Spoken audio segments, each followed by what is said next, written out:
Adepts, friends, fans, family, and followers to Season 4, Episode 2 of the hit underground occult radio show known as Knights of the Nephilim, brought to you by Celestial Oddities Radio and the Coterie of Samil Arcane Occult Order.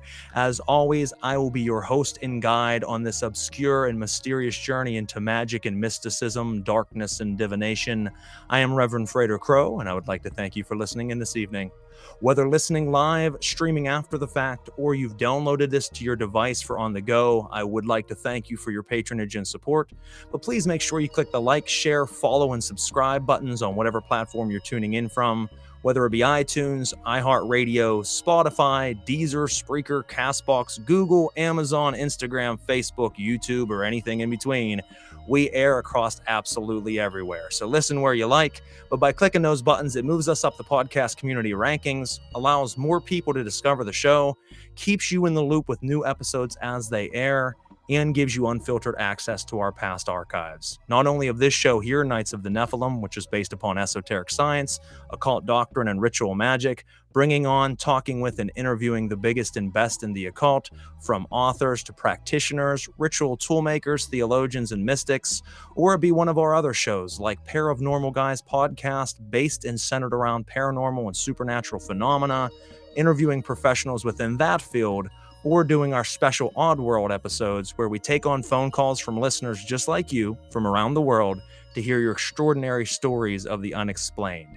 In our last show that's now retired, but you can certainly enjoy almost 100 episodes of, which is called Uncovering the Underground, where we interviewed professionals within the field of music, modeling, stars of the big screen, comedy, oddities, and everything in between.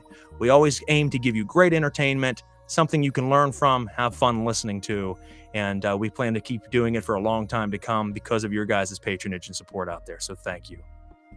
For those listening out there that are only listening, and you might not have known, from last episode if you didn't hear it, we are on Season 4, Episode 2, but last episode we started something new along with the new season, and that is the capability of video. So now, addition to all the other platforms that we are on, we are also now on Facebook, Instagram, and YouTube visually through live video. So if you would like to not only listen and join in and chat with us, but also want to see video, you can do that on the Frater Crow Facebook page, the Celestial Oddities Radio Facebook page, Knights of the Nephilim Facebook page, Darkness and Divination Instagram, and the Knights of the Nephilim YouTube. So I know that's a lot to take in, guys, and I won't do that every episode, but for the first few, I just want to make people aware that we do now have the visual component. So we're both just regular audio radio, but also live video and audio as well. Before we get started this evening, I would like to thank our sponsors, Arsenosis, Aragni Arcane Services, The Telemancer, Goetic Impressions, Belladonna's Botanicals, Limitless Liberations, and Little Shop of Lilith for all they do for the radio shows. As our sponsors, we do appreciate everything. This evening, we will take mini breaks to highlight commercials of most, if not all, of the sponsors, their websites, where you can check them out at, and any promo codes we might have. Go buy from them. They wouldn't be a sponsor of mine if they weren't amazing at what they do, and I personally use their material. So I can tell you, in my ritual chamber, every one of these guys is represented in their tools and their working. So great companies, and I do appreciate them working with me. Now, if you haven't catch last episode, we had Shay Belay, author of the Friedrich Nietzsche and the Left-Hand Path, Philosophical Satanism. Very great episode, in-depth conversation, and had a great time. Great launch to the season. One of the things you guys might notice this episode that wasn't able to take place last episode was the fact of the YouTube and Instagram. We were on several Facebooks visually, but the YouTube and Instagram were giving us a hell of a problem. This evening, I am glad to say that if everything is working right, which it appears to be, we are on both of those and running fluidly at this point. Sometimes we got to work out the bugs, and Shay, I apologize we didn't have those channels, but I do appreciate you coming on. And like I said, being our first guest of a very new section and chapter of the Knights of the Nephilim Radio. Now, this evening, we have another wonderful guest, as we always do, and I want to tell you just a slight little bit about him, and then we'll go ahead and conjure him up and get him on the show. And this evening, we have Matthew Venus, who is the owner and operator of Spiritus Arcanum, which is a witchcraft and occult shop in Salem, Massachusetts. And, he has amazing products. I, in fact, actually watched this gentleman for a while online, loved what he, does. And then I got booted off of Facebook for almost a year. And when I came back, he actually had a brick and mortar physical shop opened up at that point. I had already wanted to get him on in the past, so it worked out great to reach out to him this time around and say, hey, let's get you on the new season. And he happily jumped on, which is great. He is an artist, a folk magician, a rogue occultist, a folklorish witch, a beard curator, a teacher, and much, much more. The courses he has on his site, the materials, we're going to talk all about this evening, and I think it's something you guys will enjoy. So as always, I ask you to grab your ritual athames and put on your ceremonial attire, light your candles, and focus your desires. Step into the circle and intone the sacred names, give offering and praise as we stare into the flames and conjure the spirit that is Matthew Venus.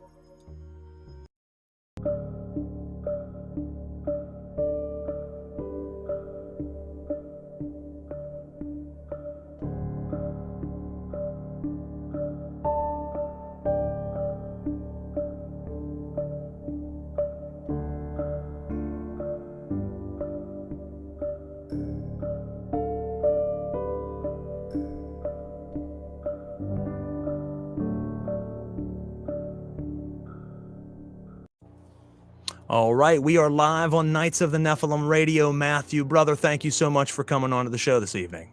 Thank you so much for having me. Absolutely. Like I was telling him before we brought you on camera, I had watched your work for a couple years online and used to have you on my old Facebook page, and then I got mollywopped off of all social media platforms without a reason why. They just instantly deleted multiple accounts, business accounts, everything just vanished. Wow. So when I returned back on, I seen all of a sudden a physical brick and mortar shop, and I was like, oh wow, a lot of cool things happened during those 8 months that I had vanished off the face of the earth. So congratulations on the physical shop. Thank you very much. I mean, probably if you had told me 8 months prior that I would end up having a physical shop, I don't know that I would have anticipated it. It just kind of developed, and so it's been a lot of work, but a really nice experience so far. What I've seen so far, you're doing great. I think it's really going to continue to grow and do great things. I mean, was it July of last year, I think you physically opened up? Yeah, so we're coming up on, it was like, I want to say July 4th weekend is when we opened up last year. Beautiful. And so we're coming up on a year here. Yep. That's awesome. That's a nice benchmarker and milestone to hit, is that first year out of the way. I know the first year usually is the most stressful, just because you're trying to get your foot in the door, you're trying to get your presence into the market and the area. So, Right. The second and third year are certainly going to continue to increase and grow, which is a beautiful thing. Yeah, I think it's really about catching your stride, right? Because like I was already very busy, and then I don't know why I thought adding a shop wasn't going to make me excessively busy, which it did. But I've got a good support here, and I feel like we are in that place where we're like getting a good stride with things, which is great. And you know what? You're in an awesome town, obviously, to do that in. Which I think could be good and bad. I think it could be hard because of the stigma of Salem, Massachusetts. Maybe that could also be a hindrance in a way. But I think that brings probably a lot of curious minds in. Is that correct? Well, yeah. So, I mean, what's interesting, so I live in Salem. I've lived in Salem for at least 13 years now. And I kind of ended up in Salem in a roundabout way. I never really thought that I would live in Salem, but I met someone and started dating them, and then moved to that area, and liked it enough that I stayed after we broke up. But I really do like the area. And where I'm located, I'm actually in Peabody, Massachusetts. So I'm right outside of Salem. Like I'm right on the border basically of Salem. So I'm not right in the thick of all of it, which like I'm not necessarily mad about. I'm kind of more off the beaten path, and it allows for, we have a smaller shop. We're not open every day of the week. We're only open currently like 4 days a week, but we'll be open more frequently as it gets closer to like October, obviously. Okay. Yeah, absolutely. And it kind of allows, to some extent, of course we get walk-in and traffic, but it's not like being in downtown Salem, it's a lot of folks that come here though are people that like are specifically coming here, which is kind of nice. It's not a bunch of drunken tourists stumbling in. I agree with that. Yeah, I think because I was gonna say, it has its good and bad, whereas if you're down there, you might see more foot traffic. You might sell some more than you would elsewhere just by random people end up buying something. But at the same Right, time, you're gonna put up with a lot of just randoms walking in. You got people who just want to come to check it out for the ooky spookiness of it and be assholes while they're in there. And it's honestly, right. you'd probably rather do without. Yeah, I mean, I living in Salem, I've worked at a few, and I've managed one of the shops in Salem previously, so I've seen all of that firsthand. And all blessings and power to the folks that are there doing that work. But when you're right in the thick of it, you have to cater largely to a tourist market. Absolutely. Really, it's and also rents out there are a lot more expensive. Yes, you're going to make more money, but also you have to cater to the tourist market more. Again, kind of like what you said, you do get a lot of people that are just kind of curious, looky-loos. A lot of people treat Salem like it's some kind of a theme park, as opposed to that there are actual people that live there and Yeah. believe in this stuff and practice this stuff. And so you do get a lot of, I would say, I mean, there are a lot of wonderful people, and there's a lot of people that come to Salem from all over the world as almost like a form of like pilgrimage, right? Like it's this mecca for witches. Um, Absolutely. so that's kind of awesome and kind of beautiful. Um, but you also get, a lot of tourists that either intentionally or unintentionally can be incredibly offensive at times. And sometimes it's that they don't know any better, and sometimes it's just that, like you said, they're assholes. Exactly. I mean, you see that everywhere. And I would Yeah, imagine there you see it to a higher degree. My friend here in Pennsylvania, she yeah, owns a really beautiful witchcraft occult shop. And, there really wasn't many others in her area doing it. And the ones that were just crystal witch shops. They just had gemstones and crystals, where she came with, we're selling demonic packed oils, and we're selling candles, and we're selling all these handmade items, and we do physical rituals here at our location. And she has like gatherings, and it was such a shock to so many people. And she gets a lot of great people, but then she does just get a lot of people that want to come in to tell all their friends, oh, I went into that shop. And it right, can be offensive. Sometimes they don't mean to be. It's just the stuff that they say. It is coming off very offensive that, this is our craft. This is our lifestyle. This isn't a hobby yeah, to us. And, some just come in as absolute assholes. So, you right. have to deal with that. I don't know if you faced it yet or not. But she has had some interesting characters, like some Jehovah's Witnesses and some Mormons, come in and give her Bibles and say, we really think you should read this. So I always love to hear the story she tells me about that. I always hope that when those folks stumble across me, they recognize pretty quickly that I'm a lost cause. But I mean, no, for the most part, I have actually found for the most part that people, at least where I am, have been pretty wonderful, pretty respectful. And usually, if people are saying something offensive, it's usually because they don't know better, not because they're trying to be offensive. Which I can forgive that usually. You know what I mean? And it gives me an opportunity maybe to give people a new perspective, or blow their minds a little bit. Exactly. I was just going to say, sometimes those people who don't mean to be offensive and are generally curious, Right. they are kind of wanting to know, and that might be the opportunity to allow them to explore a brand new path in their life. And who knows, 5 years down the road, they might be a very, very serious practitioner. Right. And I We mean, all started somewhere. right. And the vast majority of our culture's exposure to magic and witchcraft is through, like supernatural teen fiction, or, our very, various television shows. So it's kind of hard to totally begrudge your average person for having some misconceptions. Oh, absolutely. Pop culture, really gives a certain type of feel to the occult and to black magic and to witchcraft, Right. and it's become, in the last 7 or 8 years. I mean, even the last 15, but the last 7 or 8 especially, very, very big across markability. From shows like Sabrina coming back out with the new version, very dark, and you have all these other shows I've seen on like Netflix and Hulu and Prime, where there's like magic college and they're turning into werewolves and shape shifting. And I'm Yeah. like, wow, this is a big thing. And then obviously I don't have a TikTok. I've never been on it, but I know everybody else pretty much is. And I know that everybody talks about the witch talk and all these people who are professionals within the field giving all these lessons of things they don't understand.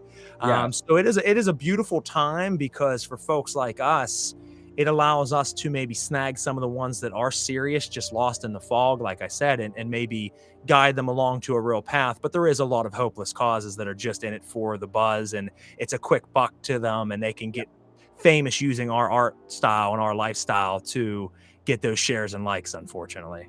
Yeah, I was just recently kind of talking about the kind of phenomena of like the TikTok influencer witches. And don't get me wrong, I actually know some people that have gotten their starts on TikTok that are fantastic people. Like, I think Mara Starling is wonderful. And Mara Starling is very TikTokable, but like incredibly knowledgeable, really great teacher, and but also has a huge following on TikTok, you know?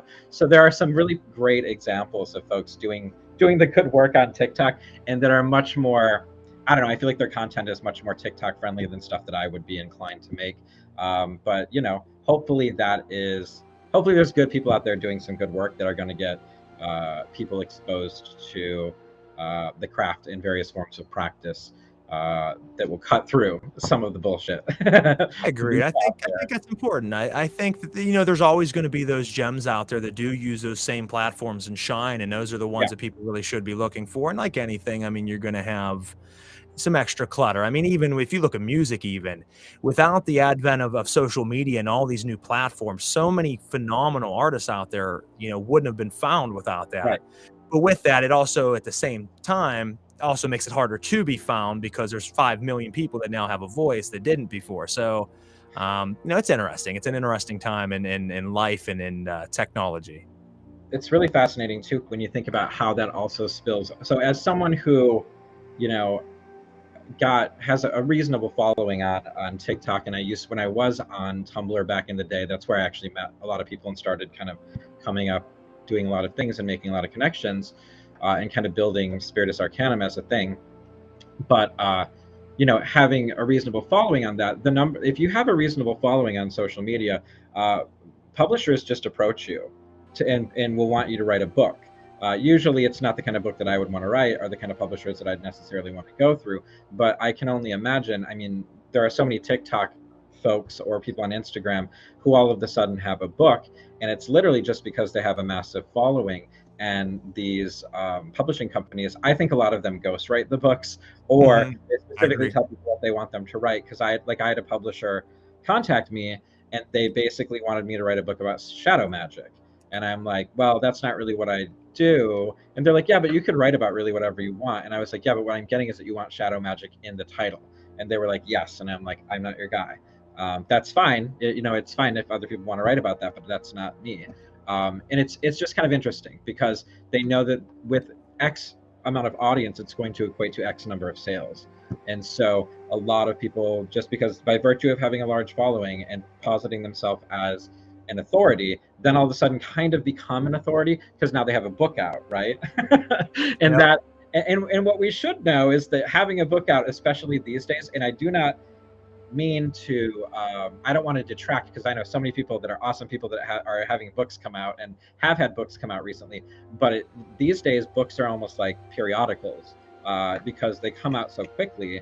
And also in the age of AI books that are being written, on occult matters and things like that, it does make it in the same way that you were talking about with so many voices in witchcraft, both like whether it's YouTube or Instagram or TikTok. It's also the same way in publishing now. So it's very easy for like new seekers to get very lost or very confused and potentially end up buying books that are written by AI, or end up following TikTokers that are literally just really good at bullshitting, and really don't care about like being accurate in their craft, care more about cult of personality, ego, and money, Yep. and very easily get misled, led astray, and unfortunately that could very much sully their experience of magic, witchcraft, and lead them to say this is all bullshit and walk away from it, or be walking around with really terrible misinformation that maybe, unless they're in a broader community and go out and touch some grass and get involved with people face to face, may never get corrected. I don't know. It's interesting because, yeah, I mean, one of the things you said, as we know, you should, throughout different practices, it doesn't matter if you're right hand, left hand path, whatever, you know, you need to work on dissolving the ego and finding your inner self. And the problem with where things are now is, as you said, it's kind of opposite for a lot of practitioners where it's like, no, I need to be the biggest and the best and known by everybody, and my books need to sell and this. So you're building, even if you try to dissolve, I don't care how avid your practice is, you're Yeah. still building up that reputation that I need to be bigger and badder and bolder. Right. So you're self-defeating your own magic to get the reputation. And I mean, that to me is opposite. I would rather not be known by anybody and be very avid in my field than to Yeah. be the biggest name out there in occultism and have no time to practice at all and not Right. actually be an occultist anymore. Right. And It's crazy. I've often said to people, like, I don't care if anyone knows who Matthew Venus is. I like for people to know what Spiritus Arcanum is. Do you know what I mean? I agree. Because that's Same with about the what show. that's the way that is. And even though this is largely a one person operation, I do have people that help me occasionally. I have a shop manager and things like that. I've almost always kind of spoken of Spiritus Arcanum in the royal we, because I consider it to be more than just me and not about just me. I actually hate the fact that because there's all of these scammers and things like that on Instagram, that I felt essentially kind of forced to get a verified account on my Instagram, which then forces me to have my picture as my Instagram image, which it never had been before, because Spiritus Arcanum isn't about me.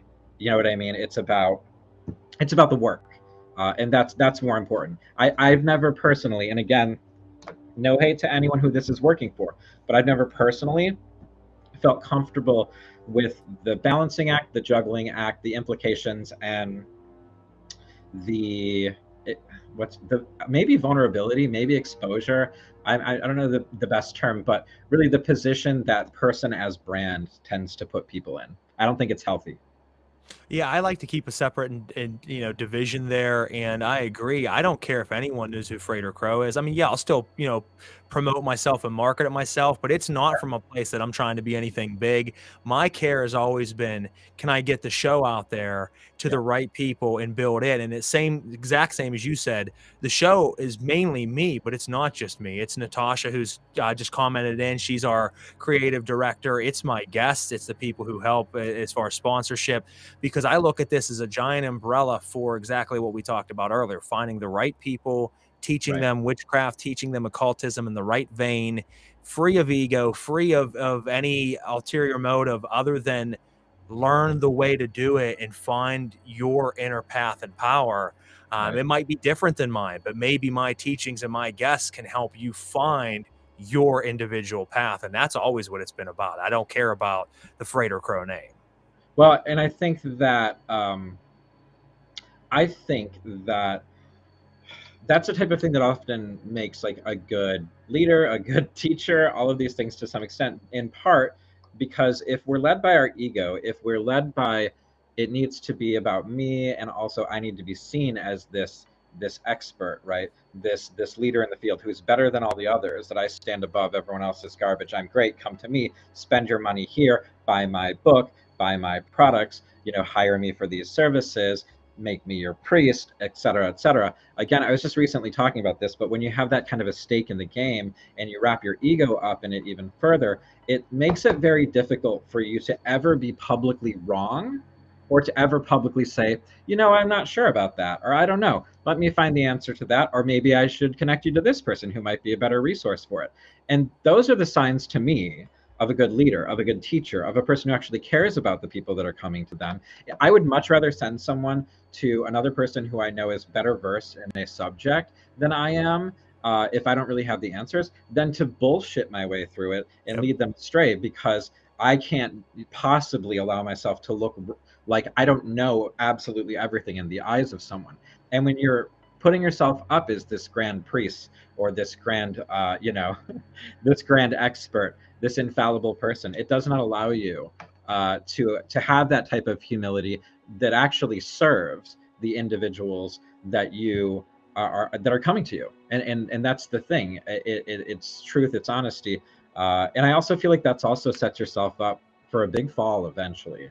Usually, I those think types so. of tools, or a lot of really dissatisfied people who eventually, hopefully, kind of see through that facade, right?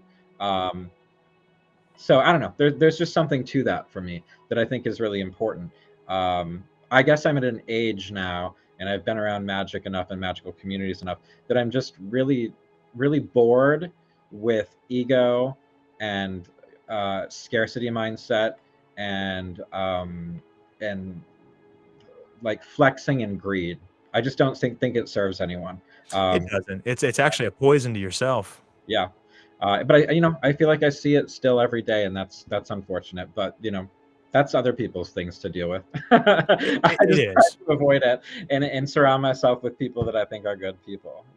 You have to do that. I mean, and it's weird for me because I took a really strange journey, for myself. I was an artist for a long, long time, and the only thing I ever really cared about was music and playing shows and being known. And even though I tried to stay humble, I lost myself in it because everywhere I went, people loved me. They wanted to get pictures with me.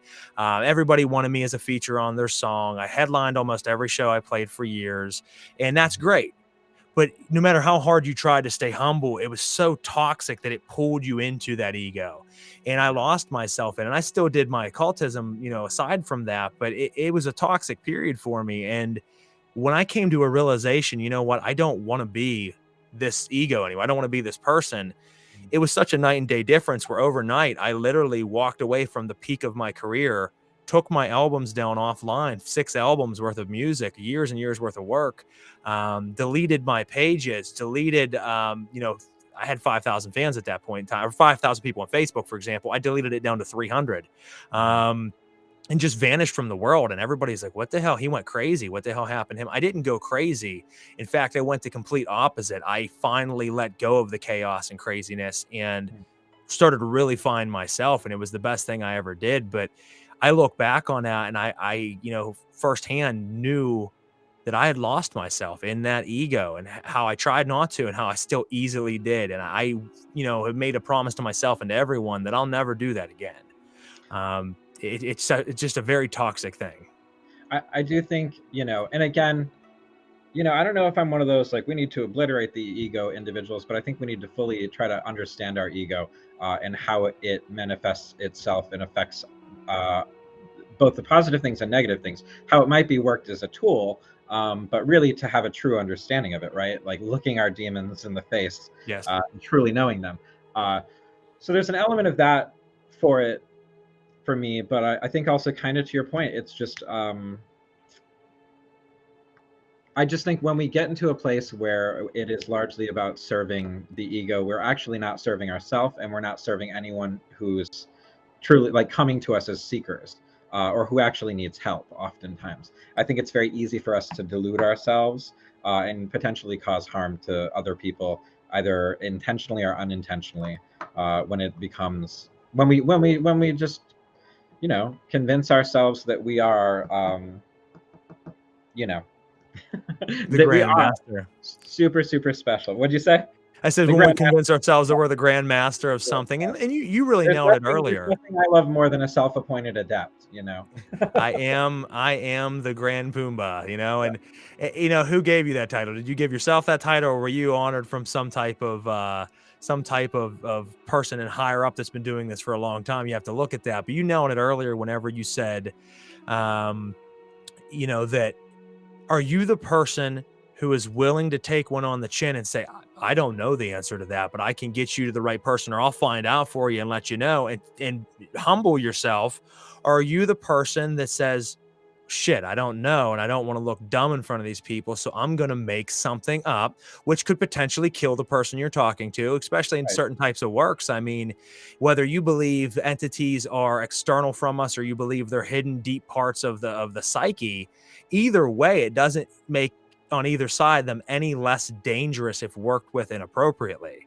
Because if you pull a part of your inner psyche out and you don't integrate it properly, you can go mentally insane. And I've seen it happen to several people. So, do you give someone that wrong advice just to save face and then ruin this person's life and those around them? I mean, what happens if you start having crazy people like that kid in Europe, who makes pacts with Lucifuge Raphael and goes out and hacks up girls in the park with a machete, and become a living god type shit? You got to watch out for that. So, you got to give people the right advice. And if you don't know, take time to humble yourself and say, you know what, I'll tell you someone who knows more than me. They are better than me at this part, because let's face it, folks, no matter how good you are in your practice, you can Right. only be good at several things. You might be great diviner, but you Yep. might not be good with energy magic. You might be amazing at conjuration, but can't divine or scry very good.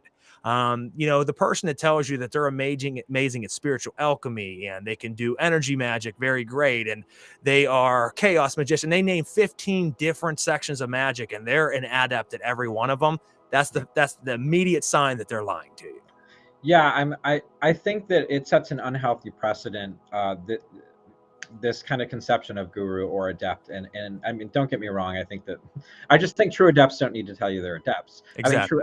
true elders don't need to tell you that they're elders. I don't, I think that true leaders don't really need to tell you that they're leaders. But I think it sets an unfortunate and dangerous precedent, both for individuals who are looking for leadership. Because I mean, let's face it, the bombastic narcissists who oftentimes fall into these types of behaviors that we're talking about, or the cult leaders, etc., are the people that they tend to amass are individuals who are seeking answers through an individual, Yep. who are looking for the person who has all the answers, and that's already a flawed ideology, which we have seen lead to actual harm, actual death, like genocide, etc. Most really problematic things that have ever happened in this world have happened because a bunch of people were following a charismatic leader, who believed that they could do no wrong, and all of these kind of sycophant followers who were looking for the person with all of the answers followed right along. And so there we have it. So that's why it's one of those types of kind of modalities or ways of thinking that whenever I've seen it on either side from people, it always kind of gives me pause, because it rarely leads to anything good. What I've actually talked about this before, and I see it so common, and I'm even part of different groups and have been around different assemblies where they're left-hand path practitioners, but I question that because as you just said, they're seeking their guidance and their spiritual liberation through man or through Right. woman Yeah. instead of themselves. It's very reminiscent of standing back and watching a Christian or Catholic mass, but everybody's wearing black clothes and everybody's Helen Satan or everybody's doing to this deity or that deity, but you're standing back and you're saying, you know what? You're still always looking outwards Mhm. instead of looking inwards. And I don't know, you have your own, everybody has their own beliefs in that, but no matter what faith you follow, I don't care from right to left to in between to this country to that. The perennial philosophy is look inwards and to find the divine ground, and it's inside of you. And you have to, explore deep inside that, unconscious mind to find it. It's in there. So if you're looking outwards and you think that prophet's going to be what leads you to liberation, you are going the opposite direction, folks, of the way you should be. You have to take the responsibility. In fact, that is, in my definition, what the left-hand path is not needing masters. As the Right. tarot says, if you come across a guru on your path, kill him because he is no good to you. And I think a lot of people fail to see that principle. Yeah, and exactly that. I also think that I don't want to discount the absolute value of elders and priests and people who've devoted themselves to practice, depending upon what traditions we're talking about, right? But I find that most of those individuals that are worth paying any attention to do not fall into the types of categories, of behavior that I'm talking about. Yeah, they Uh, don't try to be cult leaders. They just no, are the teachers, they and they're are happy to willing be to teachers and humble. they're willing to admit when they don't know something. They're willing to admit when they're wrong, but they also, through their actions, their behaviors, their devotion, their practice, their knowledge, show that they are worthy of respect and worthy of it being someone who is at least inspirational. I don't believe personally. I don't believe in following prophets. I don't believe in following gurus. I don't believe in I don't believe in heroes. What I like is people that I find inspiring. And then this way, when you find out that the person is an actual human being who is nuanced and flawed, like we all are, it's not so devastating, right? Agreed. um, and I think that that's the thing, is I can very much recognize that a person who is a flawed person, and an imperfect person can still be inspirational through their artistry, through their work, through their teaching, through their writing, through even just examination of certain ways that they handle life and the ways that they live. It doesn't mean that I need them to be perfect in every other way. I can see those moments of perfection in them and be inspired by them. And unfortunately, that's something that I feel like, our society is really lacking that type of perspective and ability to appreciate individuals in that way. With that, we don't need to lionize individuals or put them on pedestals, but we also, we don't need perfection from everyone in order to recognize the beauty and the value that can be gained or inspiration from those people. Well, and I think, like you said, inspiration, that to me is like the ray of God right there, because we have those divine inspirations from time to time where we shine through at the highest of our capability and abilities.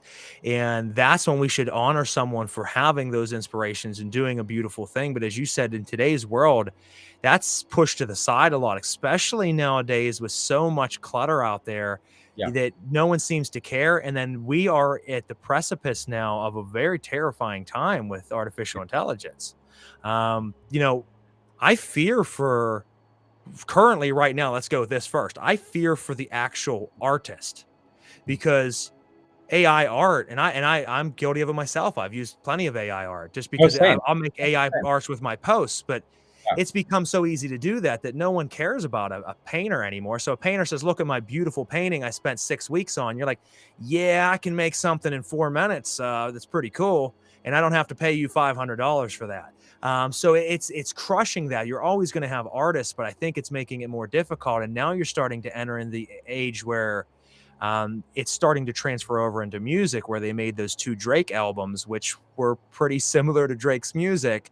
Right. And it was all artificial intelligence doing it. So fast forward 7 years from now, and I don't even think you have to go that far, Right. but 7 years from now, is there really going to be a need for music artists or, or artists, whenever these labels, as you mentioned earlier, they don't have to get that person who's very well known and has buzz and just get them to be their puppet and do what they want.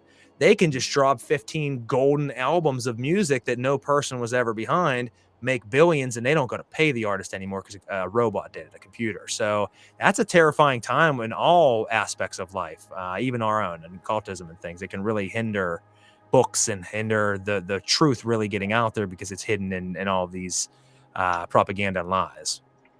It is. We live in a really interesting time around it, and I have a lot. And the thing of it is like I've engaged a lot with AI artwork, and I've enjoyed doing. I enjoy, like, I almost enjoy doing it like in place of scrolling, like, in place of like scrolling through, like falling into a scroll hole on Instagram or TikTok or whatever. I enjoy kind of like coming up with, like, I'll have a creative idea and throw it in and see what's generated and work with that and tweak it and whatever. That being said, and having experimented with AI art so much over this time and seeing how much it's developed in a very short time, right? And how advanced it's become in a very short time.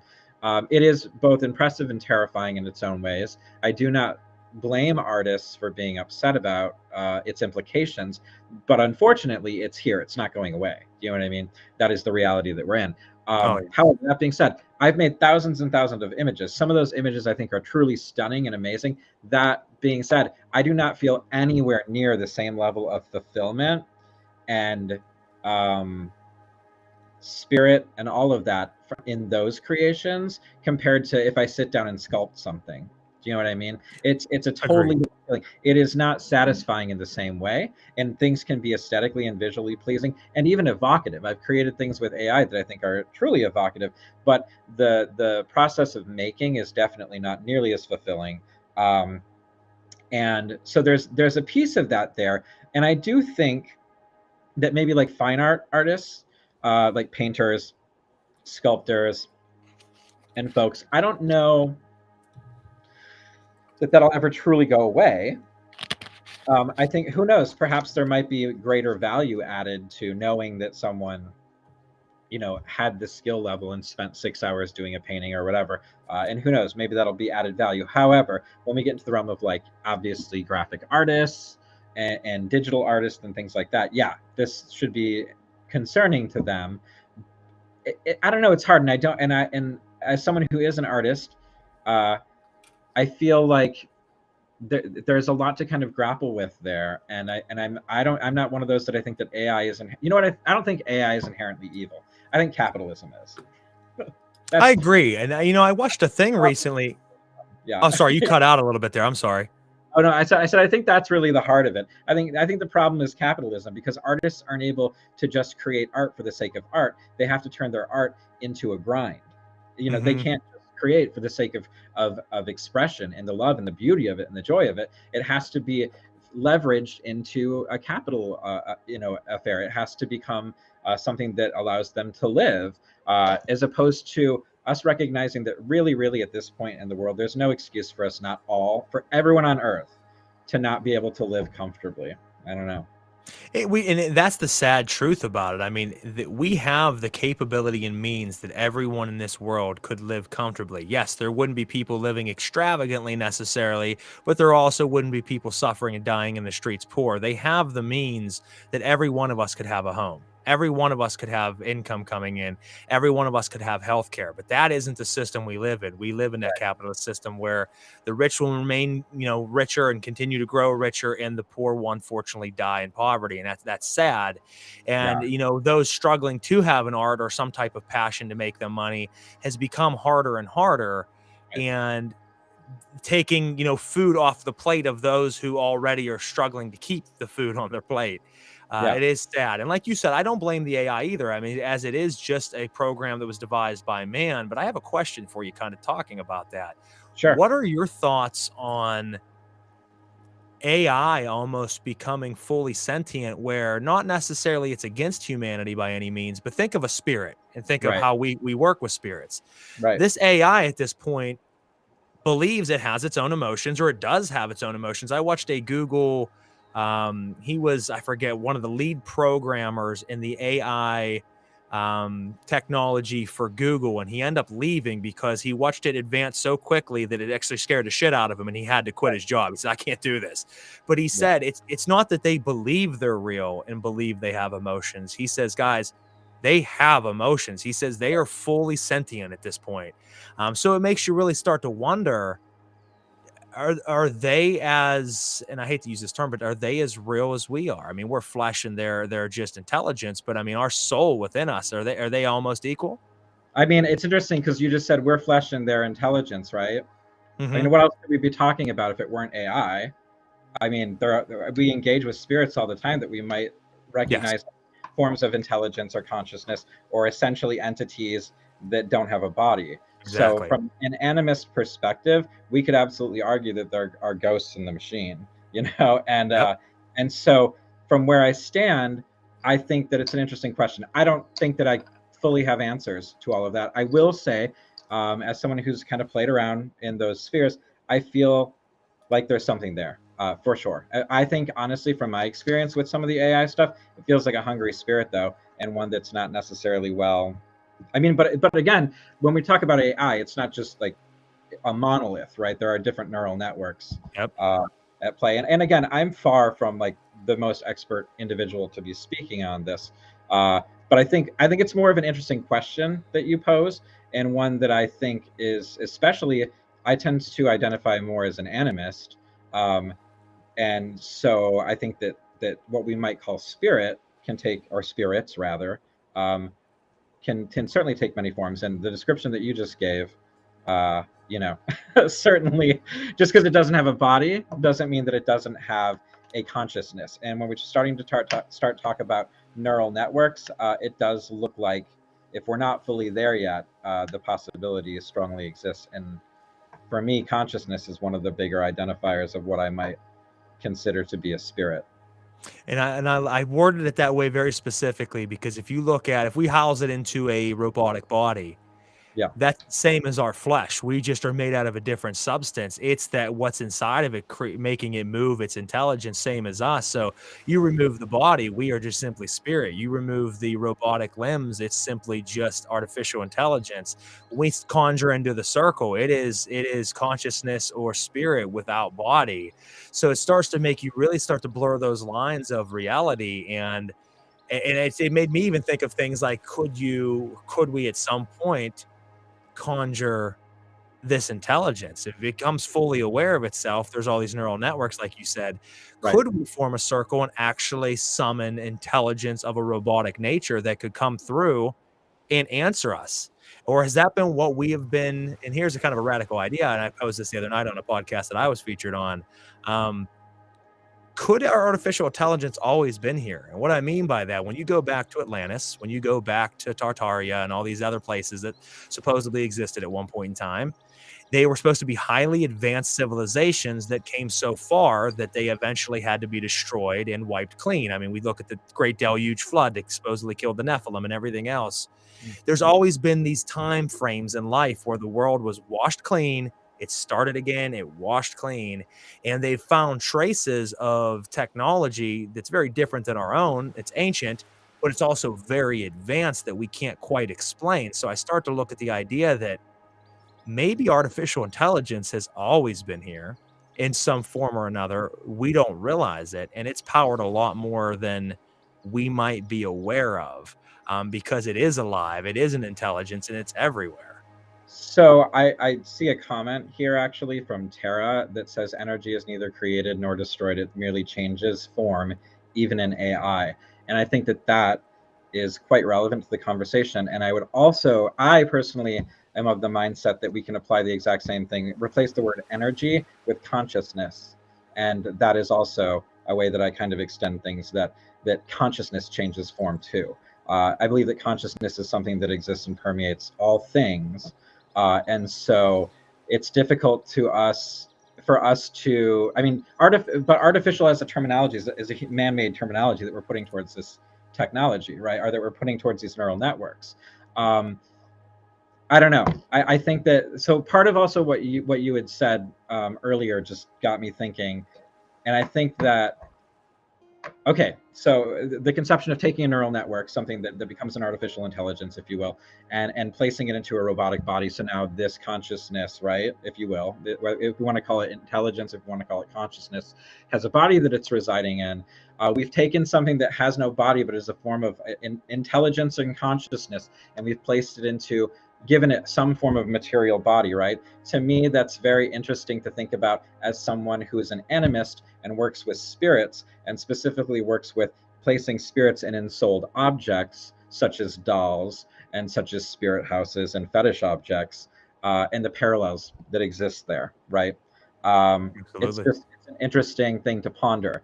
And, you know, people can be, and I'm far from like, these are all things that I think are curious and worth thinking about. I'm far from someone who's deep into, I saw someone have a little bit of a tantrum because they're into the old ways in the chat here, about I am very much so too. It does not mean that I'm a Luddite and I don't pay attention to what's happening in technology and what it might speak to in the realm of how spirits work and how consciousness works. I think it's fascinating, and it's another way to explore and ask questions.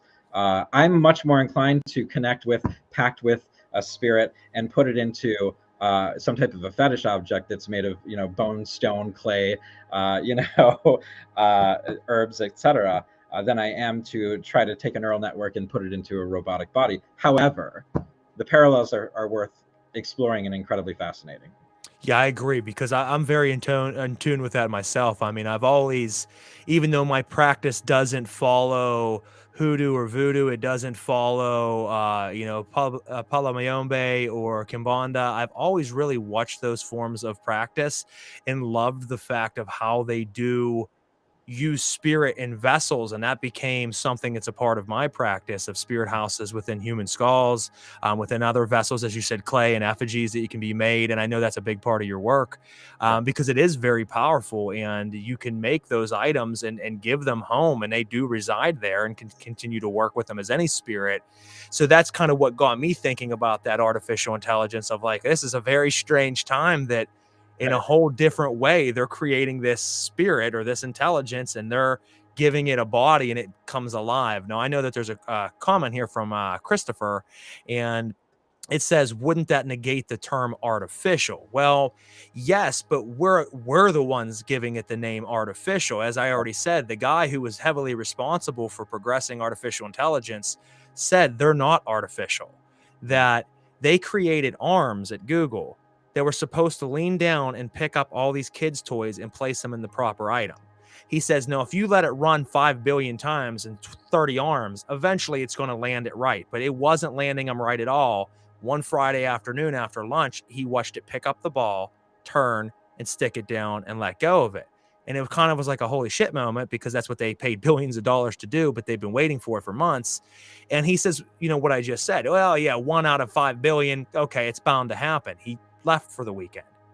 He came back on Monday, and I'm just going to use the word number 30. I don't know exactly the number. You could have to watch the show that I watched, but let's go ahead and call it Johnny 5, shall we? Exactly. You know, Johnny 5. And they picked it up, and every one of the arms picked up every single toy perfectly every single time. What they found out is over the weekend, that one, after figuring out how it did it correctly, reanalyzed, deleted all of the failures, only kept in its programming the accomplishment, and that's what it based the next set off of, and then deleted and based the next set, and then communicated to every other robotic arm there how to do it. So they went from billions of failures to billions of successes every time. And he says that was never programmed into it. That was their intelligence. And he said that was the moment he became aware that they are fully sentient. Right. And he quit his job because he said, I've created something, or helped create something that is far beyond what we realize we're doing right now. We're playing with fire, and we're going to end up getting burned. But it's just one of those things, Matt, as we talked about it, that, you know, it's good to ponder on. It's good to reflect on and just say, you know, something in the back of my mind that what's the future going to hold with this type of technology? Right. Yeah. I mean, who knows? I mean, there are so many, we're in so many points of precipice right now as a species that could lead us to, you know, perhaps true exaltation. But more likely it's looking like oblivion. But who knows? Let's try and be optimistic. And I mean, it's certainly, AI is just one of those things, you know. Yeah. I think so. And yeah, real quick, we'll read this comment, then we'll go to our first commercial break, and we'll come back and start diving into Matthew's practice, how he got started. But I wanted to have a fun conversation right off the bat, and we've been able to do so. We have a comment here that says, makes sense. Metal being from the underworld being able to hold intelligence. Metal being from the underworld is able to hold intelligence. I mean, everything holds intelligence or spirit, as Matthew said. Whether it's rock, whether it's metal, whether it's ore, whether it is, you know, wood, everything has a resonance and vibration to it, which, you know, if you want to get real quantum physics with it, I mean, vibration is also intelligence or is spirit. The question of what is consciousness still hasn't been fully answered, right? I mean, so that's the thing. Here we are as species creating neural networks that could potentially be self-directed and arguably be sentient, and we still don't fully understand how human consciousness, or consciousness in general, works. So yeah, it is very interesting. Anyway. No, I agree 100%. I think about it actually quite often. It's one of the things I love to ponder on and wonder how it all works, as I'm sure so many others do, because it is quite fascinating. I mean, we all have that in common, no matter what color we are, what walk of life we are, how different we are. Every one of us has this same flame burning inside. It's this consciousness.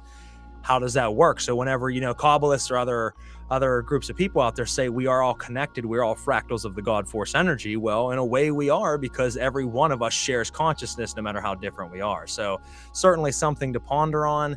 And before we go any further, guys, I am going to go ahead and kick ourselves off here for a moment and play our first commercial break with our sponsors. So we'll be right back after this on Knights of the Nephilim.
All right, guys, we are back on Knights of the Nephilim for the last, what are we at now? About an hour in, I think. Yeah, almost exactly an hour. We've been hanging out with Matthew Venus, who is the owner and operator of Spiritus Arcanum, and that is a witchcraft and occult shop in the Salem, Massachusetts area. I can't remember the exact name of the town, but it's just outside of the town of Salem.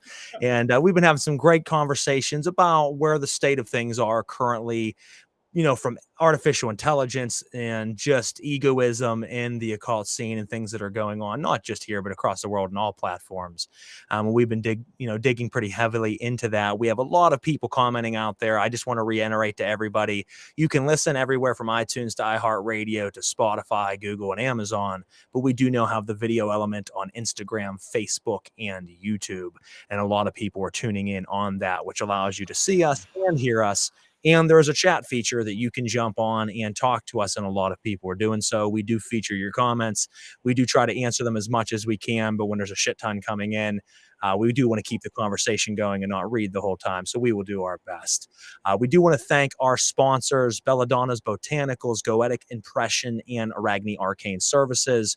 We have a couple others that we'll jump into here a little bit later on before the end of the show. One of them I'm going to give a highlight to real quick right now, and that is Little Shop of Lilith from Butler, Pennsylvania, whose owner and operator, Natasha Sarver, who is the creative director of Celestial Oddities Radio here and helps me with a lot of different things.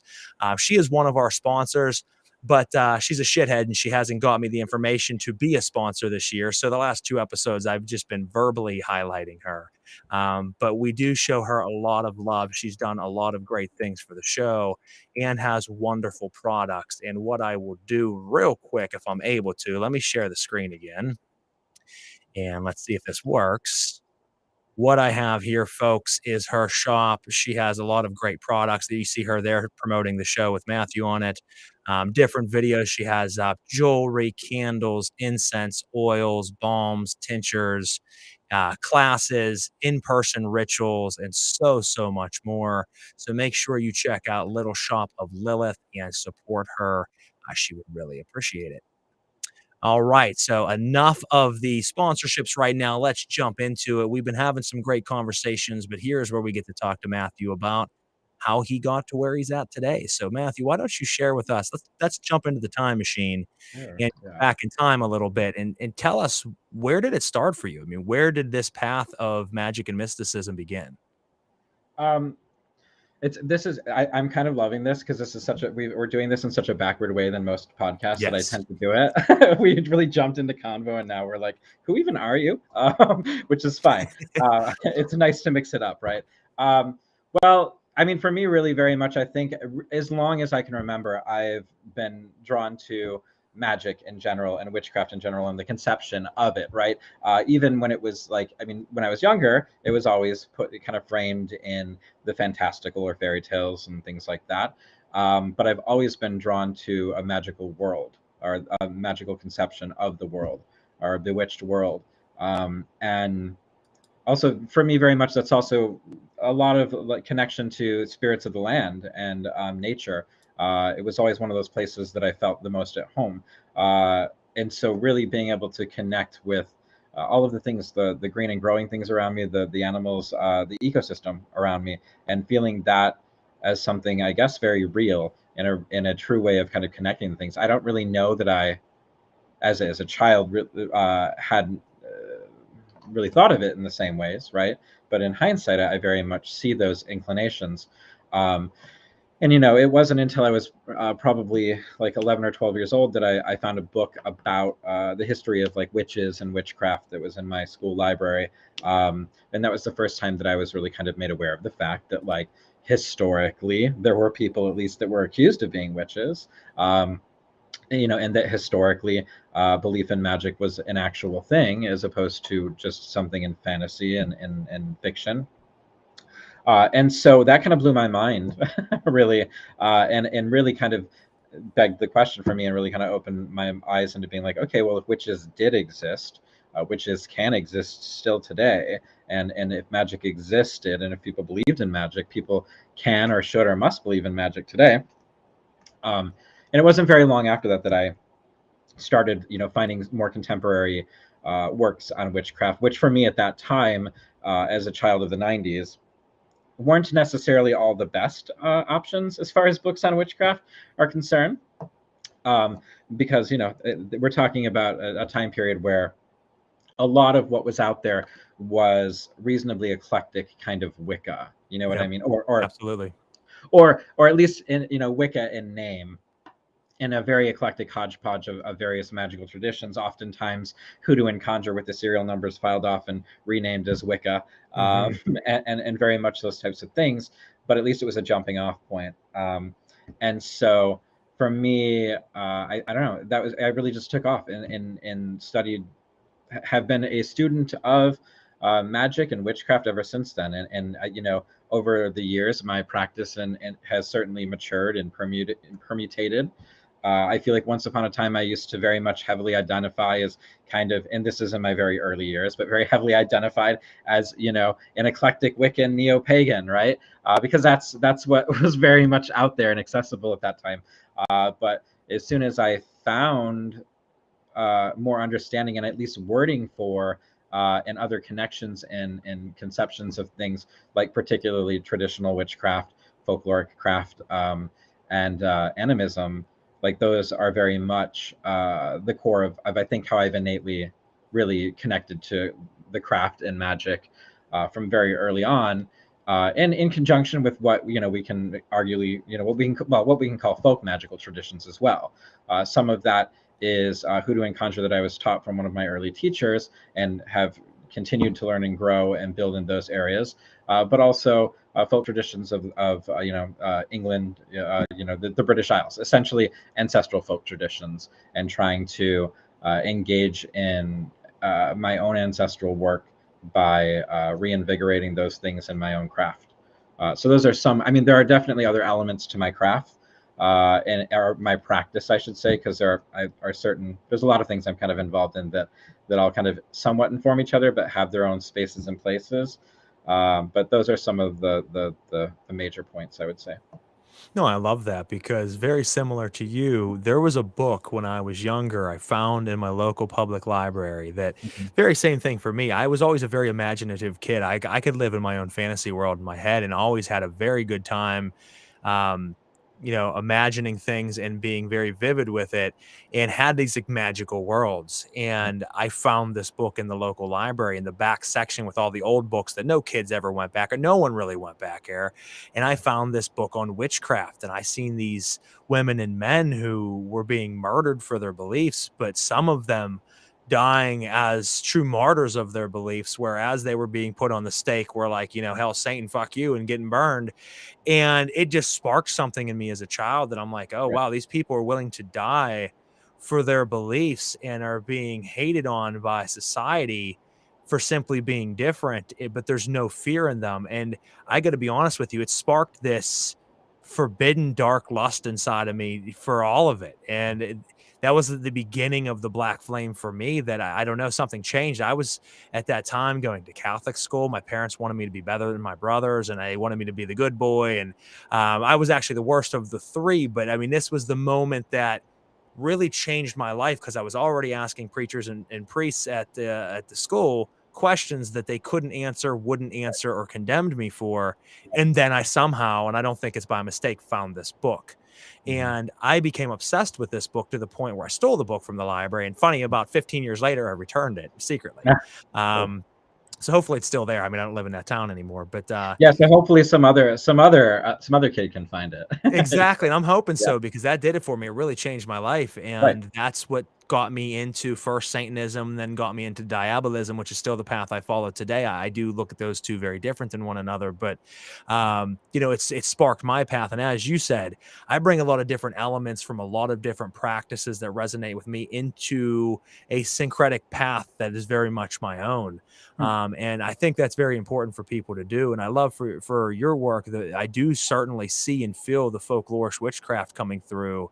And I love that you have the hoodoo element of the spirit vessels and spirit homes because it's something that you don't see a lot of. You see a lot of conjuration people talking about that and doing evocation and invocation, but you don't see people making their own effigies. You don't see people making their own rivets and their own fetish items a lot anymore. I mean, in some circles you do, but in the mass consensus you don't. It's almost like a part of the art that is overlooked in a lot of ways. And that's what It is. actually originally caught me with you, is when I came across your page a couple years back, I started seeing you use these items and I was like, oh, all right. And then I was keeping an eye for a while and I'm like, this dude gets it. And I really much respect that you have, kept that alive and not trying to get your name out there, as you said, but to shop, but by doing what you do, you're getting the eyes of people who want to learn that style of witchcraft. Yeah. Yeah, I mean, for me, it's always that. Well, it's interesting because, and I for me, and I mean, again, just as a personal note, I have a lot of different streams of individual practice. I actually have a tendency to give them each their own space and place and time, even though within me they all exist, right? Mm-hmm. But within practice, oftentimes I don't tend to mix what I would consider like hoodoo and or conjure really with, I mean, it depends with like my traditional witchcraft, but it depends. But by and large, I would say I tend to almost keep things in their own little places. For me, it works a little bit better, and the syncretism almost happens a little bit more within me, if that makes sense, as opposed to in the external practice. I don't know. Hopefully That that does actually make sense. Yeah. And part of that for me is that I also feel like there are streams of lineage, streams of spirits, and things that exist connected to all of these things that I like to keep to honor by keeping that within those types of streams. Do you know what I mean? And not crossing the wires too much. But again, anyone else's mileage out there may vary. That just tends to be my approach towards these things. But kind of back to what you were talking about. Yeah, for me, very much the way that I've connected to my practice, it's largely about working with, connecting with, contracting, pacting, and working with spirits in many of these ways. And also that ties very much into artistry and crafting and creation and making. And so for me, very much making talismanic objects, making fetish objects, making inspirited objects and things of that nature, just very much made sense. And it felt like a pretty natural evolution of a lot of my practice. And so, it's something that I continue to do, and it also, every time that I'm engaging with it, it just feels very much like a part of what I meant to kind of be, what my work is, what I'm meant to be doing. When you said it, because I mean, internally, you keep them separate, but internally sometimes they will cross over. But that's when internally you have the instincts to know what needs to blend together in two different areas, maybe. You're not externally planning it, so you keep them individual. And I'm kind of the same way. Like you can't see it right here, but there's a very large temple next to me, and I have 6 different altars over there, and they each have their own purpose, their own style of magic. They don't necessarily connect, and I do keep them individual. But there's sometimes where I'm in the middle of a working with one type of magic, and for some reason I have to bring elements from another. There's just something Right. telling me during that ritual that you need to do this or that. And I usually won't argue. I will try Right. that out because it's something higher than myself telling that. So you do have that flow over, but you do keep it separate often, and one thing you have that I wish, I don't want to say I wish, but I am envious of, because I've never been good at, is the artistic side. I mean, with you doing your clay work and your effigies and the artwork, that's awesome. I've never been artistic in that way. I was always great at music, art wise, clay sculpting. I've always actually taken a fascination in effigies and making out of clay, but I've never been good at it. And I look at you starting again recently and I'm like, oh shit. Okay. So you're making me want to up my game. If it's any consolation, I'm absolute trash at music. So, and I've always wished that I was skilled at playing some form of instrument. The closest I got to that is I was in choir in high school, so I can sing, but that's about it. So we all have our skills. Absolutely. And I mean, I feel like, and that's the thing with sculpting. A lot of my sculpting is relatively simplistic, maybe quote unquote primitive forms or whatever. But I really do enjoy sculpting. Yeah, and I'm really happy to kind of be getting back into it, because again, as we talked about, when you open a business the first year, or I mean, opening the physical location of the business, Spiritus Arcanum has been around for like over a decade at this point. But the first year of the physical shop has been very busy. So a lot of my artistry, a lot of the things that I've really loved and that I feel like were kind of the heart of what built Spiritus Arcanum a little bit had to be somewhat put aside so that other things could happen. And I feel like I'm finally getting a chance to get into some of those elements and the things that I really love. And sculpting is really one of those places for me. So yeah, I'm excited to be bringing forth some new things in the future. And that is, for me, my art is a part of my practice. That is a part of what really truly feeds me. And every time I am in the process of making and crafting, the line between what is magic and what is art for me is almost non-existent anymore. It should be, I think. I think that art is that direct expression of magic. I mean, it flows through you to create that. So I think there should be that dissolving line between the two, and they should be kind of come one. And you can see that in your work. I mean, your work is beautiful, and I think that you're doing a really good job. So I'm happy to see that you're finding that time again, because it is hard when you run that business to find the time for all of you. And I ran a label at one point in time with about 45 different people on a music label, and my life became that. And I started to have to put away everything that I cared about for the most part to continue to grease and oil the machine. And even though the machine was doing great, there got to be that point, like I said, where like the ego kind of became bigger. My true loves in life disappeared, and you're like, where's that time for me? And I would give all this up in a second. And then when I realized, well, then why don't you? I started getting that me time again, and it's a beautiful thing. You can't replace art. You can't replace the creations that you make in the ritual chamber or for a part of your practice. And I still do create tools and things, but just not as skilled as others. Well, I mean, I don't know. I think things are always in the eye of the beholder, and I think oftentimes we're our own worst critics as well. But kind of to what your point was, though. I feel like, yes, there are certain levels to which it's like when you're working yourself to the point where you're just constantly working, and you're like, wait, where are the moments that I'm giving to feed myself, right? What is all of this, what is all this work for? And so you need to be able to give yourself, I mean, and it is an interesting line to tread when you are engaging as some type of a magical art or practice as a form of vocation, right? Because again, there's a lot of what people see publicly of what I present and what I put out there, but there are also elements of like practice and craft that I don't talk about publicly because I don't need not everything is for public consumption. And I also don't want every aspect of my practice and every aspect of my magic to be tied to capital or to be tied to the grind or I mean, or to in some way feel like it's monetized or put up for social media consumption. Again, I don't think that that's great. I don't think that's healthy. And it's important to me to have aspects of the work I'm doing, the practice that I'm in, the spirits I'm working with that are for me, and the same goes for art. The ceramic stuff that I'm doing because I want to do it. And I've decided very much, like, actually really beautifully of you mentioned, you reached out and you said something about like, oh, I might have to commission you for something. And I love that. And I appreciate that people like my work that much.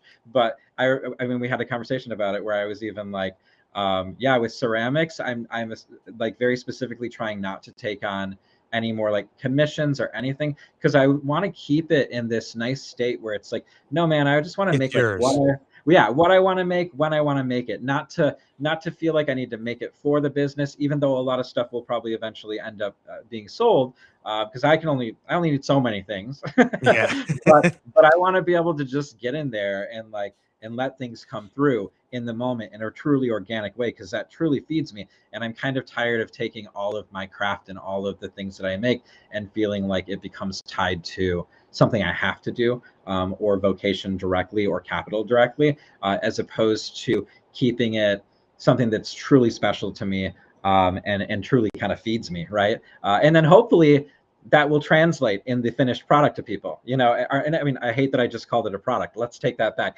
Hopefully that will translate in the finished artistry, or really in an inspirited piece, that finds its way into the world. Well, you're doing it truly to yourself, and I love that. And that's why when you said that back to me, when I did made that comment, and you had said back, I kind of want to keep it for myself. Fully understood and Yeah, respected that yeah, because I'm like, you know what? Don't let me taint you getting back into this beautiful thing because it is hard for you, for anybody, I would imagine, to put as much soul and energy into a piece that's for someone else than it is for one that's for yourself because you're fully opening those channels to channel that energy through. And right, that's one reason I've had so many people over the years say, Crow, would you take on ritual for hire? And it's not that I haven't done ritual for other people, but the problem for me is I only get so much time to do my craft as it is. right, And to open those doors up to the public, yeah, to be me doing my magic for you all the time and him and her and all these other people, it takes away from that sacred space. It takes away from that thing I love so much. And the other thing is, even though I could get results for you, I look at it like I don't really want to be that guy where every weekend I'm trying to make magic happen for you because even though I might care about what I'm doing for you, I can't put as much true will behind that as I can my own workings. If you yeah, hate your neighbor and want me to curse your neighbor, I can certainly do it, but unless I truly have that inner rage, it's not going to hit as hard as someone who's certainly done me wrong and I want to do that type of work. So yeah, I've had people on the show or even friends that their main business is strictly ritual for hire and they yeah, do 50, 60 some people a month and I'm like, fuck mm, that. I can't yeah. imagine your sanity level at the end of each month. I mean, So I completely respect that. props to them. It's not for me. You know, Yeah. like props No, to no, them. It's not for me. And that is one of those things too, especially if someone wants to commission me for like a fetish object or inspirited object or talismanic object and things like that. This is why, and it's not just me. And I totally, there are a lot of occult artists out there who, when they take on commissions, take a stupid long amount of time for you to ever get what you're going to get. yeah. And I understand people's frustration in those types of things because I know exactly the other side of it and what happens. And part of it is like, yeah, sometimes I'm really excited about the idea initially, but then like life gets busy, and at the same time, if I'm gonna do this work for you, because essentially, if we're talking about an inspirited object, we're talking about me essentially reaching across to the other world, finding the thing that I'm going to pact with, bringing it across, and then also making it match up with your litany of desires or whatever. It's much Yep. easier sometimes if someone's like, I would like for you to craft a spirit house, and this is kind of what I'd like for it to look like, and the materia that I'd like for it, and they aren't asking me to ensoul this object, right? But either way, I don't want to do a disservice to what this is, to this the sacredness of this vessel, or whatever, however we're viewing this. I need to be in the right mindset. I need to be in the right mindset and to allow it to come through in the proper way. And sometimes that's hard to do. And I would rather not half-ass it for someone. And sometimes that takes a while for me to like get jazzed about it and equally have the energy to do the thing and also feel like what needs to come through is coming through. It's hard to find the time and space to make that fully align when it's for someone outside of yourself. And I respect that. See, there's two different ways that you can look at that. I mean, or two different versions that you get. When you have someone, you commission someone for a piece and they take a long time. If Yeah, it's because they want to take the proper time, as you said, to do it the way that it needs to be done, to fully ensoul the thing to the right proper level, I'm completely fine with that because I've had artists I've commissioned before for different pieces, and it's taken 6, 7 months, and they would apologize. I'm sorry, it's taking. I'm like, no, take as long as you want until work on it on the days that you feel right to work on it. Don't be working on it on a night that you feel like shit or you're sick just right, because you want to get it done. I would right, rather you take 2 weeks off and then pick it back up again when you're feeling strong because it's something I'm going to use in ritual and I want it to resonate. But right, then you have the other side of that. You have other people who will take on 15 projects at once. And the reason that they're not getting it for you for months is because they have so many damn projects and they can't focus fully on any one of those 15 projects. They just inundate themselves with work. So there's that fine line. But if you work with the right artist, Arsenosis, who's one of our sponsors, we'll be jumping into here shortly. Phenomenal artist, does great work. He's from Brazil. He's part of a Kimbanda cult, and they do beautiful work on the pieces that they've done for me. okay, And I tell him, take your time, brother. Like, and he'll always say to me, it's going to take 3 or 4 months to get this piece to you. I'm like, that's fine. I didn't expect any different. Take your time. And he has made me beautiful pieces in my altar.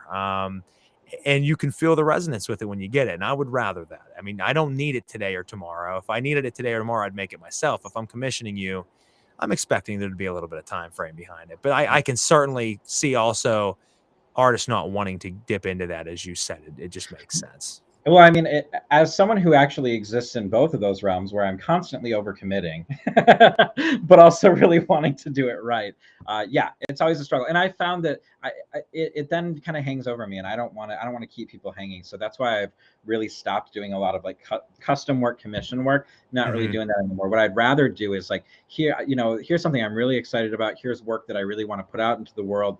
So I made like 8 of these things or 10 of these things, and now they're available. And once they're gone, they might not ever get made again. Like, but it's something that my heart and soul was really in, and hopefully it resonates to people out there. That is the kind of the approach that I'm much more excited about these days. Because for me personally, it works a little bit better. No, I love that, man. Like I said, if you haven't seen his pieces out there, folks, please go to his sites, check him out. He does beautiful work. You're going to love it. Everything about the site for I can't talk. Spiritus Arcanum, thank you. Is beautiful. There's some very resonant work, and even on his personal page, Matthew Venus, he has sculptures and things on there that are awesome. Now with the shop, I mean, you do a little bit of both, I would imagine. So, and I actually kind of know you do. That you have your own self-made like incenses and things, but you do also sell other local vendors and things as well. So it's a little bit of a mixture of both. Is that correct? Yeah, it's interesting because I mean, largely what I was doing previously was that we before I got the physical space, it was mostly like incenses, oils, and magical apothecary items that I made myself. And that's really how the business largely got started. Was that I have always made incenses and oils from natural botanicals, and always had extra. Whenever you make a batch of that stuff, you almost always have surplus. Oh yeah. And so it would start with me gifting it to people and then eventually selling on small scale at things. And that's really kind of how the business grew. And so we have entire lines of incenses and oils that are all handcrafted in-house from all natural botanicals, essential oils, etc., that are all prayed over, empowered, consecrated. And so, yeah, we've got a lot of that. And then, yeah, once I moved into an entire physical space that I needed to fill, we have books, we have some ritual tools, we have candles, we have all sorts of, we do have jewelry and some ritual tools that are made from local folks. We're still getting more and more stuff added onto the website. There's still a lot that we have in our shop that's not physically in the website. We sell herbs, a lot. I sell a lot of things that I feel like as a practitioner, I would want to sell all sorts of roots, bones, curios, seeds, things that hopefully folks who are out there doing work would be looking for. And so like right now in the shop and also online, there's not a lot of my like fetish object work or talismanic work or even like the jewelry pieces and things that I've done in the past. Okay. And because I've been so busy that I haven't been able to do that. So that's what I'm actually, a lot of stuff that I'm working on right now. Is building that up. So I'm hoping to do in a month or so, like a release of some of that work again. And I think that's probably how it's going to work a lot going forward, is these stints of kind of focused work and then doing kind of a release of collections or workings that I've been kind of engaging with. I kind of like that model a little bit more, as opposed to, having the crow fetishes that I used to make up there for anyone to order, but then it's like on demand ordering, and then we run into the same type of situation. Yep. Where I'd much rather, I'm really excited about this thing. This is the work I'm doing. When it's done, it's going to be put out into the world. That's like that. the realm I want to be in. Yeah. Yeah, you work on it, you get them out, you sell them, and then it's on to the next thing. You don't do it on demand. These are the specialty items we have right now, and if you're lucky enough to be one of the few that gets it, then you have a very powerful and unique piece. And if you missed out, then just like most things in life, you missed out and shit out of luck. So I always encourage people to get on the mailing list, or at least follow on like Instagram, because usually I'll try and post things up there about like things that are forthcoming. But yeah. Now, I know that you had kind of said starting out, you know, when I first found you, you were selling online obviously a lot, and you were also going to a lot of different markets and you know, festivals and things like that, and selling in booths in that style. You know, you still have a lot of that going on. In fact, I think you're doing a Midsummer Night's Market this weekend. I think you're Yes. going, but not as I think this is the one there you are not actually vending at. Is that correct? No, I'll be vending there. But the interesting thing, it's in the building so it's in PVD, Massachusetts. So anyone that's in like New England area or Massachusetts area, so it's in Peabody, Massachusetts, in the building where my shop is. So where Oh, my awesome. shop is, it's an old leather mill. So it's an old mill building that is definitely haunted as hell. And I've gotten to know some of the spirits around here, but it's an old brick mill building, and there are all sorts of businesses here. There are a lot of antique stores, and so I am doing a market on the same floor as mine. There's a whole space that I've been busting my ass all week, basically, to get Okay. together. Most of my day was kind of getting that space together and trying to make it look nice and prepping things for this market, because we're going to have 30 different vendors that are going to have magical wares, dark arts, oddities, etc. And so I'm really excited for that. So I'll have a table over there, but my shop is literally like right across the hall from where it's going on. But we'll probably have something set up over there. And I'm really excited to be doing it here because I want more people to know about this building. But also, it's an extension of the Salem Witchcraft and Folklore Festival. So I'm doing this in conjunction with my partner in that, Jackie Aloisi, which is a online festival. Well, we've done it in person and online.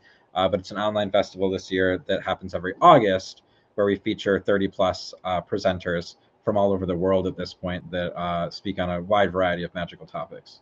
Yeah, I actually have a little post here for people. I'll read to you folks out there that the Salem Witchcraft and Folklore Festival is a weekend long event held in historic Salem, Massachusetts during August. The festival is intended to create sacred space for the exploration, celebration, and acceptance of magical and occult education, folklore, community, and activism throughout the city. All spiritual traditions and levels of experience are welcome to participate. This weekend of magical ritual workshops and social gatherings held throughout the city of Salem will culminate, in a community ritual, the Black Cat Cabaret, costume party, and the Mercato della Stratega Witches Market.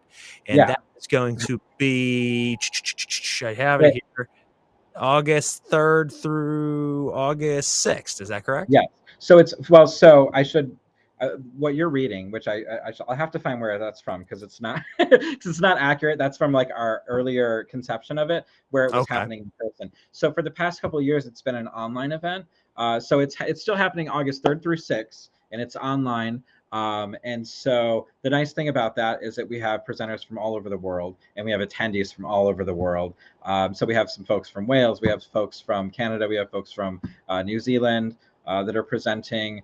So that allows for that, which is awesome. The other thing that's nice about doing it online is that when people sign up for the classes, they can attend the live stream, but they also get access to the recording until the end of 2023. Oh, that's So, like I nice. said, the conference itself is 30 plus classes, and a lot of times we'll have 3 classes going at the same time.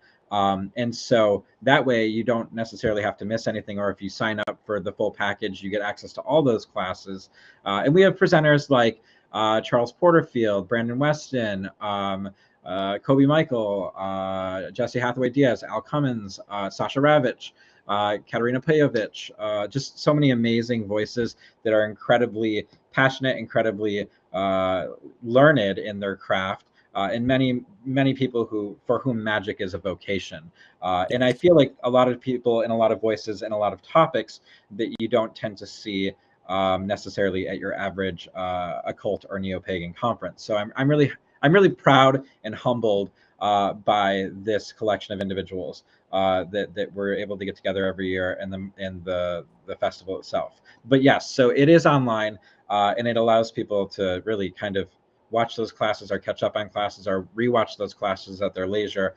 And you can sign up for individual classes or day passes or the full event. So if you're curious about that and you want to see the lineup and kind of get more information about it, the individual classes and such, it's salemwitchfest.com.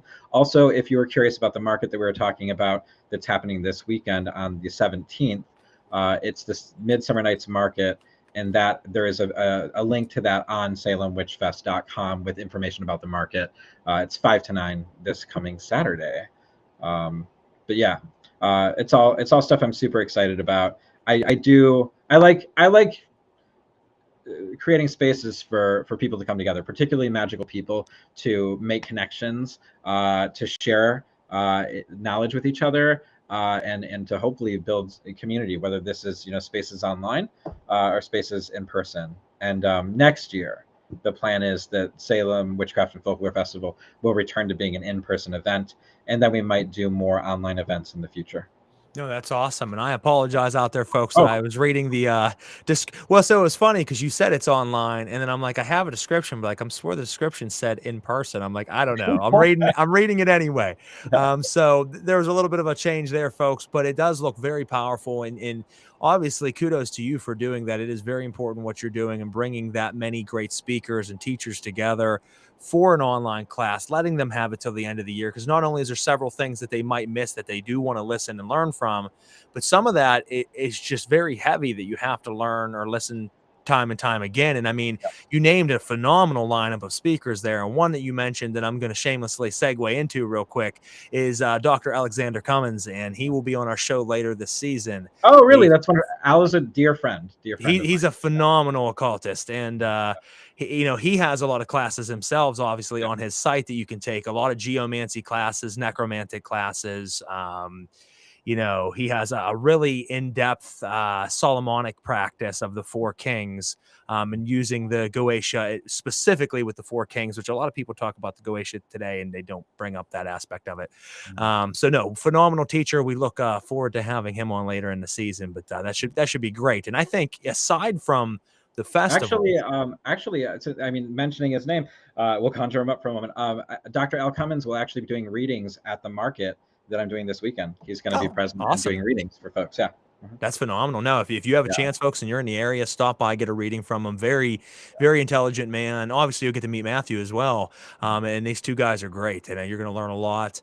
We're excited to have him on later in the season. And I think, if I'm thinking correct, Matt, that you have on your shop's website, there are different teachings that people can take in general where they can buy on. I think Al is actually on one of those. Yes. Yeah. And you have some classes that you give as well on there. Is that correct? Yeah. So I have 3 ongoing courses that I do that are like 13-part courses. So one is Foundations of Witchcraft, which focuses upon witchcraft and an approach towards witchcraft, which is animist and folkloric craft. And so a little bit different than a lot of modern witchcraft and kind of Wiccan kind of approach is a little bit different of a take and tends to be reflective of my own practice. Then I also have Foundations of Herbcraft, which is about magical herbalism. So learning about various aspects of magical herbalism, as well as making magical formulary and preparations. So things like incenses, oils, perfumes, washes, all of that. And then lastly, Foundations of Folk Magic, which we just recently started.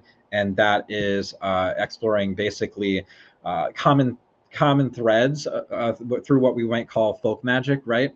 And exploring largely from the lens of North American folk magical traditions, as well as folk magical traditions of the British Isles, because both myself and my co-teacher, Devin McElderry, that's largely where a lot of our practice comes from, and from ancestral practices, also Appalachian practices for him, and hoodoo and conjure for myself. So informed from that perspective, but largely intended to guide the student essentially through recognizing commonalities of what we might call folk magic, and what those things are, how those things function, and ideally making those things reflective of one's own ancestral practices, as well as relevant to their own space and place and time, the land that they're on, the time that they're living in. Because folk magic is alive.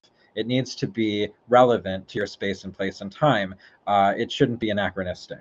It doesn't, I mean, we can certainly look to the past, and we should look to the past and apply that same technology and mindset and pragmatism to what we're doing now. But folk magic needs to be very much reflective of our everyday life. That's what it always has been. If you're doing it in an anachronistic, ye olde kind of way, I feel like you're doing it disservice to what the way that folk magic actually exists in the world and has existed in the world, and is reflective of the folk, the culture, the time, as well as our own ancestry and the land that we live on. So that's largely kind of the focus of that particular course. And then there's a lot of one-off classes. Like I have one on like creating magical oil lamps. I have one on sigils. I think I still have one up there on crafting of dolls and effigies. So basically, spirit objects in the form of dolls, and some other one-off classes as well. And then what you were talking about, we did a series called Voices of Folk Magic, where I had a multitude of different amazing individuals for whom, like, magical practice is a large part of their vocation, speaking about their own different folk magical traditions, ancestral traditions, and things like that, and kind of really trying to highlight a diversity of practices that all would be approached and looked at as folk magic.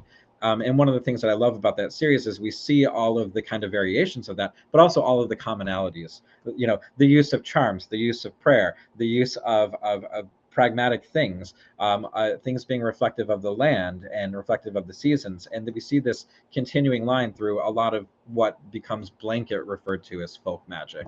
And I think that's an important part of the exploration of those things. Well, and it is, because you said it. You said that, we take those root elements and take those pieces that have to continue on in the practice, Yeah. but you have to make them very much your own in this modern time. And you do see the commonality amongst many different people practicing similar practice, yet also very much their own. And it Right. is awesome to see that, because we always carry those same seeds of truth and power in our practice, but there's other parts that are the gray areas that we can shape to us. Right. And some people are afraid to do that. I mean, and I make fun of them sometimes in a joking manner, but it's nothing, as far as trying to be rude. It's more, poking fun. But you have the purists, and there's Yeah. nothing wrong with being a purist. But the problem with the purists is they're so afraid to try anything new that they could be lacking. I mean, when we look at grimoire magic and we look at ceremonial magic from old times, they practiced that way then for a specific reason. Mhm. And people now say, well, that's the way it has to be practiced. There's no other way except this box. Well, it was Well, only that exact box because that's what they had at that time. the other question about that too is that anyone who's actually studied grimoire manuscripts can see that from one to another, oftentimes there are differences that reflect Absolutely. the differences between one practitioner or another, or the transmission and change and evolution of grimoires. Magic changes and evolves over time, as it changes hands from individuals and as it shifts throughout time. So it's funny how anyone would look at the grimoires and claim to be a purist, uh, to some extent, because which grimoire then? Do you know what I Yeah. mean? Which specific grimoire are we speaking of that you're a purist of?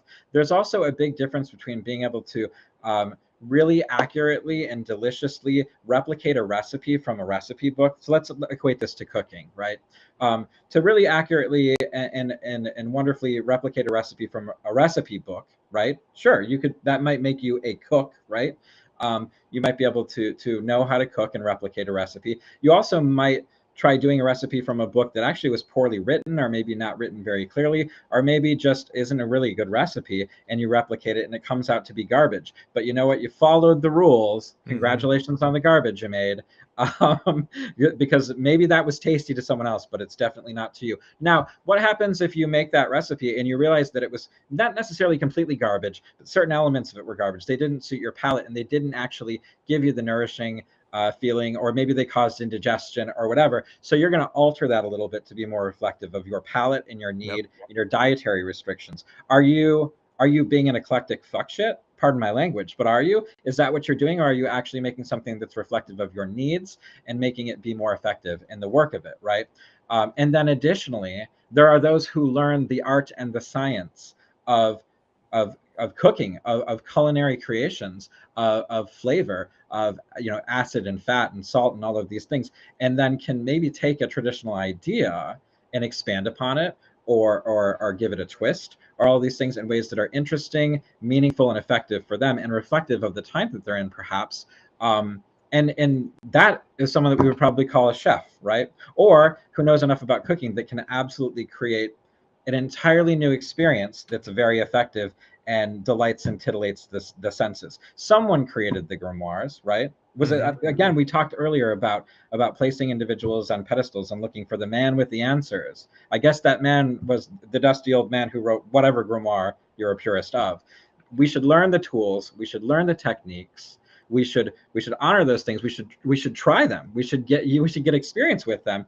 But ideally, eventually, you know, you're also an innovator in a way, at least that is meaningful to you. You're not just innovating for the sake of innovation. Hopefully you're not just innovating out of laziness, but one's magical practice is an incredibly personal thing, I feel. It should be something that is reflective of that. And if all you're doing is recreating Betty Crocker's recipes over and over and over again, do you have a cook? Are you a chef? Are you an actual cook? Are you just really good at following instructions, regardless of whether or not it's actually tasty in the end and satisfying in the end? And I think that this is something that people should consider. I think we absolutely need to respect tradition. We need to absolutely experience and engage with and explore and experiment with the magical technology before just saying that sounds too complicated. Fuck that. I'm not doing that. Right? Try it. Maybe it'll be amazing. Maybe it won't. Right? But maybe try it first before you decide that it's bullshit. And then also you can alter the tech in a way that is, again, more reflective of your needs and the time, that to make it something that ideally works better for you. Well, I think that's very important because you get both sides. I run across it all the time in classes I've taught and lectures I've done where you get two different sides of, well, you get three, but you get two different sides of people. You have the people that say, you know what, I am a diabolist or I'm a Satanist and I don't do anything Solomonic and I don't use the circles or the triangle method. And they say all this radical shit that doesn't make sense to me necessarily if you're doing ceremonial magic, but I don't do any of that. I do it this way. Well, that's okay, I guess, but like you said, there's a reason to respect the way that they did it. But you have the other people that are the purist or say that they're the purist. I don't break beyond that. Well, then you're also limiting yourself. But as you said, when you bring those two together and say, I know why they did it that way. I know what that can do as far as conjuration of spirit and how powerful it can be. But then I adapted and changed certain elements to make it very much my own. I can tell you, I've done Solomonic magic as Solomonic magic requires or has, originally been done. It's very potent, very powerful. I have also done operations without those constructs and seen what that can do. And then I've been able to blend the two and make it something very much my own, which I have found to be more powerful than either of the other two individually. But I still very much mix Solomonic and grimoire style, styles of evocation and ceremonial magic in my practice. And it always blows my mind when a lot of people don't use those structures at all, but stay within the framework of ceremonial magic. I don't use a circle. I don't use a triangle. I'm like, well, if you're not using a triangle or a circle, then I would question how potent of an experience you're getting during conjuration because, the triangle of the art is going to be your wheelhouse of really centering that object. No, other practices don't need that. There's a lot of other practices that don't use circles or triangles at all. Sure. But it depends on the frame of reference that you're within. So it's like if you're a ceremonial magician and you don't use any of those constructs, you're not really a ceremonial magician. You're some other type of practitioner. So it is interesting to see that. I think we should respect history. We should, as you said, test it out and try it, see why it was done that way, and then take what resonates and discard the rest as anything else. I understand the rules and have tried the way people say it's supposed to be done before you decide to fully break the rules and discard it. I think that's worth doing or worth mentioning at least, right? But also don't be afraid to do things in a way that makes more sense and at least try things. Again, to quote JSK, the whole like burning of the fingers and magic, that we need to there is always the chance that we might burn our fingers just as in cooking as in magic, right? That if you're going to be innovative and try to really let your experience of the thing inform it, you have to also be willing to occasionally burn oneself. And I've been burnt certainly myself, and I think anybody truly practices has been, and you have to be, because how are you an innovative person? As you said, if you're only following the recipe, you're never going to really make those heavy strides past what's already been done. So if you're trying to break beyond the bounds of what's been done, you're not going to do that if you're following the same recipe. You have to add your own ingredients and see how you make it a little bit different. We have a couple comments came in here. I do want to shout out to Kelvin. Kelvin, thank you so much, brother, for being just a wonderful listener over the years. You're always tuning in. I really appreciate it. I know you jumped in and was leaving comments on Spreaker, which I don't really look at during this new dashboard setup because I have like 18 different programs going. I did see that a little bit ago and was going to give you a shout out, but you must have jumped over here on, Facebook or on, looks like, yeah, Facebook. So thank you. I appreciate that. We have some comments coming in from David. I have no idea what the hell you're talking about, David. He says, can I speak, brother? Well, if you can, you can. I don't know. I can't hear you if you do speak, David. But you can try. And you said, let's see your work then. I'm from Albuquerque, New Mexico. I don't know if he's talking about your work, Matthew, but if you are, David, go to Spiritus Arcanum and you can see his work and his shop on there and view what it is that he does, if that's what you're asking. As far as speaking, I don't have a way of throwing you on here, so I'm just not sure what you were asking. But thank you for tuning in, obviously. Now, I'm going to go to a real quick commercial break. We'll come back, have Matthew say anything else we should expect coming up, and we'll wrap up for this evening. We want to give a chance to shout out our last couple sponsors. So we will be back right after this. Well, maybe. I don't know.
All right, we are back, guys. Just want to give a quick shout out to the Telemancer, Limitless Liberation, and Arsenosis. We didn't have any commercial there for Limitless Liberation because she actually recently took down her Etsy for a little while, said she's taking a break before she comes back. She's made so many pieces, and I think, once again, we all need to have a little bit of a sanity check from time to time, get that inspiration back. And I think that's probably what she's doing. Wonderful material that she does. We have been here almost 2 hours. I didn't realize how long we were going with Matt. I told him we were going to be an hour and a half, and I looked at the clock. I'm like, oh shit. So we were planning on finishing it up here anyways, and we will do so. But before we do, Matthew, tell us anywhere else or where else we can check you out at, anything else that you got coming up.